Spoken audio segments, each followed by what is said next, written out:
था, लेकिन इस गुस्से की आग अंदर ही अंदर उस इंसान को खाए जा रही थी कि ये मेरी पत्नी के साथ में यहाँ पर अवैध संबंध, यहाँ पर शारीरिक संबंध बना रहा था अब है, और उसकी लाश जंगल में जलाकर फेंक देता है, उसकी मोटरसाइकिल को भी जलाकर फेंक देता है और किसी को कानो कान खबर नहीं होती। ये निकालने में लगा था कि इसको रास्ते से हटाना है।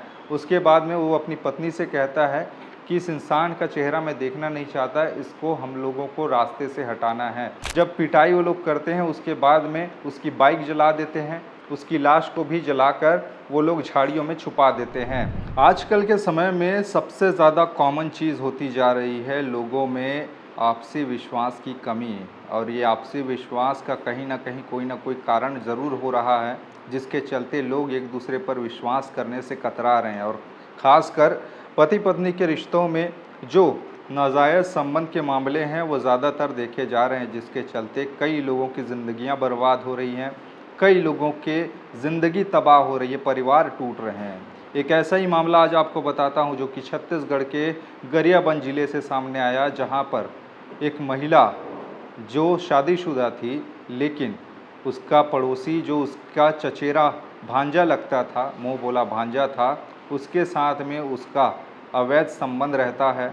उसके बाद एक रोज़ होता ये है कि महिला के पति जो काम पर गया हुआ था वो घर पर लौटता है, तो इसी दौरान अपनी पत्नी को अपने ही पड़ोसी, जिसको वो भांजा कहता है, उसके साथ में आपत्तिजनक हालत में देख लेता है। यह देखकर उस दिन वो अपने पड़ोसी को पीटता भी है कि तुम मेरी पत्नी के साथ क्या कर रहे हो यहाँ पर, और क्यों यहाँ पर आए हो मेरे रूम में। ये कहते हुए पति पत्नी के बीच में भी विवाद होता है और पड़ोसी के बीच में भी विवाद होता है, लेकिन मामला उस समय सुलझ गया था। लेकिन इस गुस्से की आग अंदर ही अंदर उस इंसान को खाए जा रही थी कि ये मेरी पत्नी के साथ में यहाँ पर अवैध संबंध, यहाँ पर शारीरिक संबंध बना रहा था। अब उस गुस्से की आग को वो ठंडा कैसे करे, ये इसके लिए वो योजना बनाने में लगा हुआ था, जिसके लिए उसने अपनी पत्नी का ही सहारा लिया और अपनी पत्नी के दो भाई यानी अपने साले, 2 सालों को बुलाता है। उसके बाद में ऐसी रचना वो रचता है जिसके बाद उस इंसान जो उसके साथ अवैध संबंध में था, अपने पड़ोसी की निर्ममता से हत्या कर देता है और उसकी लाश जंगल में जलाकर फेंक देता है, उसकी मोटरसाइकिल को भी जलाकर फेंक देता है और किसी को कानो कान खबर नहीं होती। ये मामला जो मैं आपको बता रहा हूँ गरियाबंद ज़िले से सामने आया, जो कि गरियाबंद ज़िले का देवभोग थाना क्षेत्र अंतर्गत एक गांव जिसका नाम खरपदर है, खरपदर का रहने वाला एक दंपत्ति, एक परिवार जो अपना सरनेम नागेश लिखता है, जिसका नाम उस केशव नागेश और उसकी पत्नी ममता नागेश, ये परिवार में बढ़िया से इनका ज़िंदगी चल रहा था। लेकिन उसी का ही एक पड़ोसी जिसका नाम विशाल सोनवानी, रिश्ते में मुँह बोला भांजा लगता था उन दोनों के।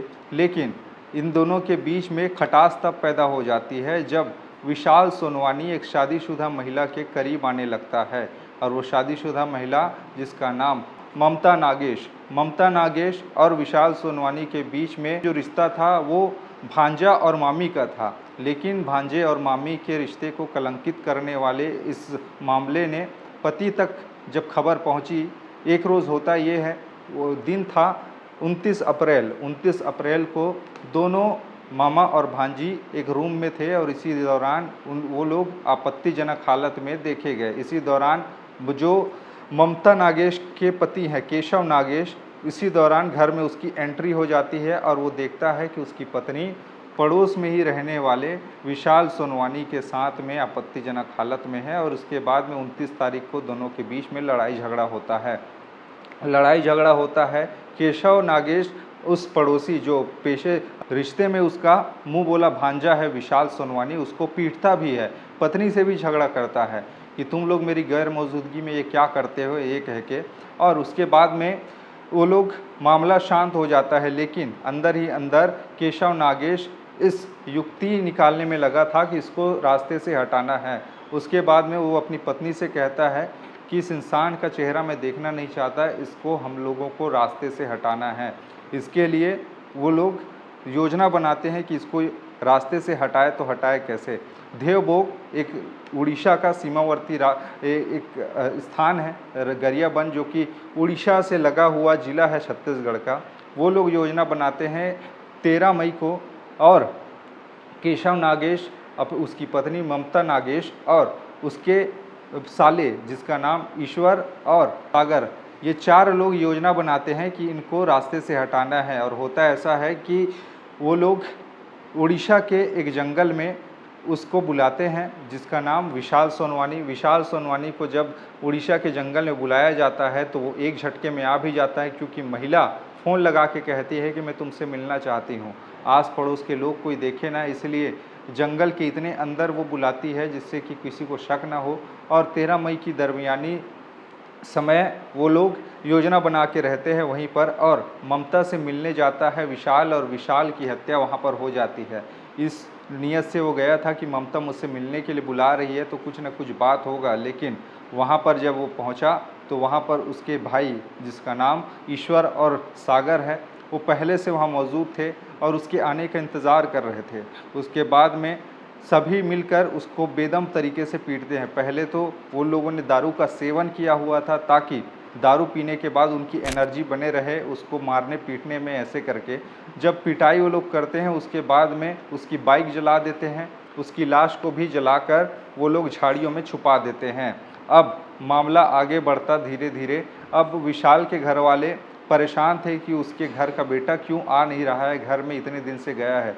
वो लोग आखिरकार 16 मई को पुलिस थाने में जाकर रिपोर्ट दर्ज कराते हैं। पुलिस थाना देवभोग में वो जाके गुमशुदगी का रिपोर्ट दर्ज कराते हैं और पुलिस मामले की जांच पड़ताल करती है। जब उसके कॉल लोकेशन ट्रेस किए जाते हैं तो वो दिखाता है कि ओडिशा के नुआपड़ा जिला का सीनापाली थाना क्षेत्र का एक जंगल है, गोरला जंगल, जहां पर उसकी लोकेशन आखिरी बार बताई जाती है। अब पुलिस उस लोकेशन की निशानदेही पर उस जंगल तक पहुंचती है और आसपास में खंगालने की कोशिश करती है साक्ष्यों को, और साक्ष्य खंगालते खंगालते उनको मिलता है कि वहां पर बाइक भी मिला है और युवक का एक लाश मिला है जला हुआ। वो किसका है, अब वो उसके लिए उन्होंने जांच पड़ताल शुरू की।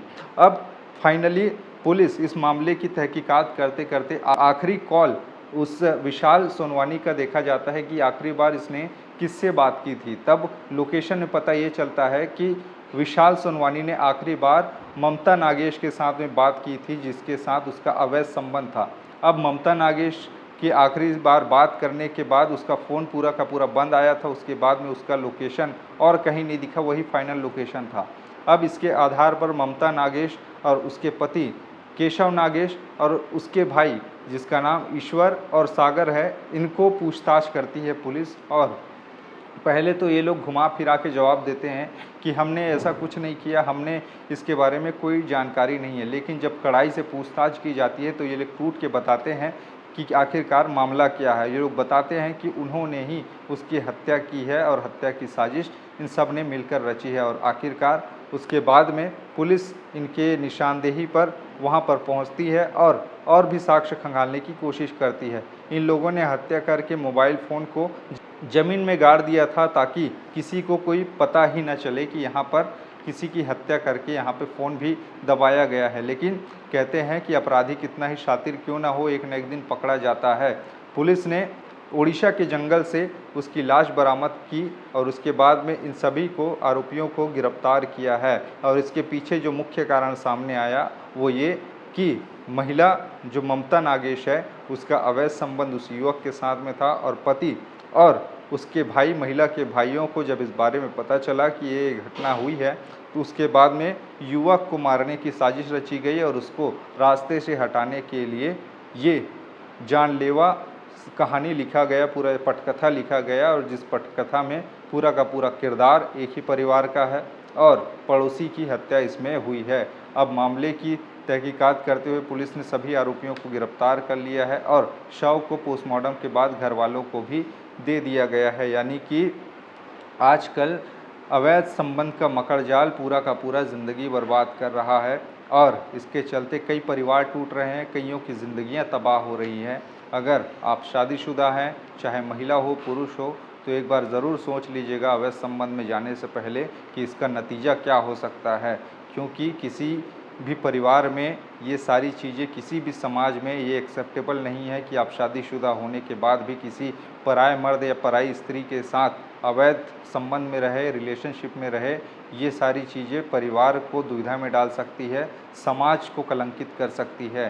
तो ऐसी चीज़ों से बचिए, गलत काम का गलत नतीजा होता है। इसमें अब एक परिवार जेल चला गया है और एक परिवार का बेटा मौत के घाट उतर चुका है। मामले में आप क्या सोचते हैं, नीचे अपनी राय कमेंट में बताइएगा। बाकी खबरें और भी है, जिसके लिए बने रहिए एटीएस छत्तीसगढ़ के साथ में। नमस्कार।